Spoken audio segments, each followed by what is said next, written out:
I'm Andrew Boyd, I'm 25 years old and I stay in Dumfries, which is in Dumfries and Galloway.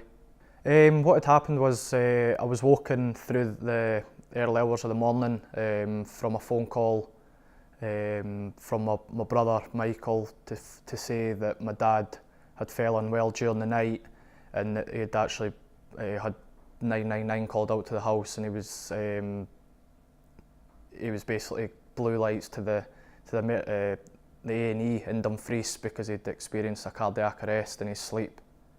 10 years prior to my dad having his cardiac arrest, he did actually experience a heart attack as well. But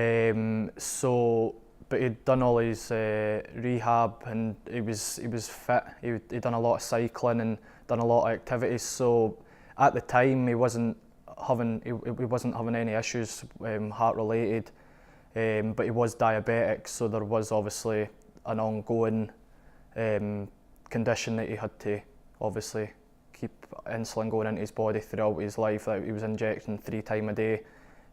So unfortunately there was that, but for the heart side of things there wasn't anything that we were aware of. At the time my mum was alone. Like I say, it was during the night, so it was around about 3 o'clock in the morning. She woke up to find my dad was awake but breathing very heavy and sharp, trying to get a breath. And with my dad being diabetic, my mum thought instincts kicked in, get the EpiPen to put insulin into my dad's system. But when she returned back to the bedroom, he'd actually went from breathing to being totally unconscious, and he'd actually stopped breathing, and that's when my mum knew that he'd experienced a cardiac arrest. So she managed to get my dad out of bed and perform CPR, because with her working at the doctor's surgery in Lochmaben, she was first aid trained, so she knew obviously the ratio for the chest compressions and got my dad breathing again. But unfortunately he was unconscious, but at least he was back with us and he had that fighting chance because my mum managed to get him breathing again.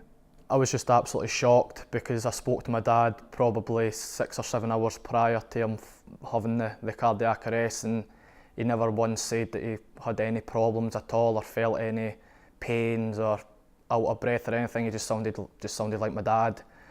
So I was absolutely gobsmacked, and obviously I just started panicking and got really upset, and I was actually at my girlfriend's house, so it was just a matter of basically getting clothes on as quick as we could and then get into Dumfries to get up to the Royal Infirmary to be by my dad's side.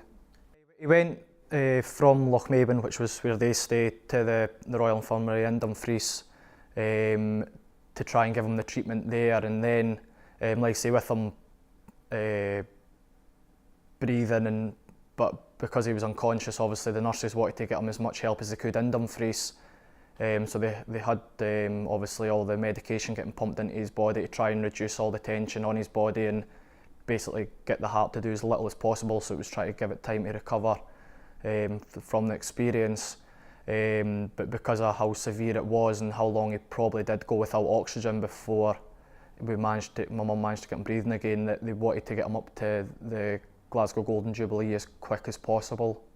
So it was just a matter of waiting really until there was the possibility of getting him up to Glasgow, because they were looking to do it via a helicopter because that's how severe it ended up being. But unfortunately it was needed elsewhere as well. So we were just at Dad's side at Dumfries until basically they got the ambulance that could take him up to Glasgow. My mum was very upset because she blamed herself, unfortunately, and there's nothing more my mum could have done, because if it wasn't for my mum, we would have been saying our goodbyes on that morning, because like I say, with my dad going into cardiac arrest, my mum got him back